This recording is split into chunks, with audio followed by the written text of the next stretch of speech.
101 హోమకుండాలు జరుపుతారండి ఖైరతాబాద్ గణేశుని దగ్గర.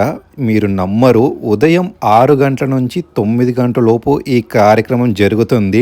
ఇక్కడికి వచ్చే భక్తులు కుటుంబ సభ్యులైతే మన చూడడానికి 2 కళ్ళు సరిపోవు. విశేషంగా రోజుకి దాదాపు 1,00,000 పైగా జనాలు వస్తారు చూడడానికి. ముఖ్యంగా ఈ హోమకుండలో ఎవరైతే పాల్గొంటారో వాళ్ళకి ఎంత పెద్ద దోషం ఉన్నా ఏవి ఉన్నా వెళ్ళిపోతాయి. మంచి జ్ఞానం, తెలివి, సంస్కారం, బుద్ధి అన్నీ వస్తుందని చెప్పేసి ఇక్కడ వచ్చే భక్తుల నమ్మకం అండి. ప్రతి వినాయక చవితి రోజు అంటే దాదాపు 11 రోజులు జరుగుతుందని చెప్పేసి ఇక్కడ చాలా మంది వచ్చిన భక్తులైతే చెప్పారు. తప్పకుండా మన జీవిత కాలంలో ఒక్కసారైనా విచ్చేయాల్సిన స్థలం అండి ఇది. ఫుల్ వీడియో మన యూట్యూబ్ ఛానల్లో ఉంది, తప్పకుండా చూడండి. మీరు చూస్తున్నారు కదండి ఉదయం ఎంతమంది వచ్చారో 6 గంటలకే. రాకూరి డైరీస్ అనే మన ఛానల్ నేమ్ కింద ఫుల్ వీడియో లింక్ ఉంటుంది. మన యూట్యూబ్లో కూడా ఫుల్ వీడియో ఉంది, తప్పకుండా చూడండి.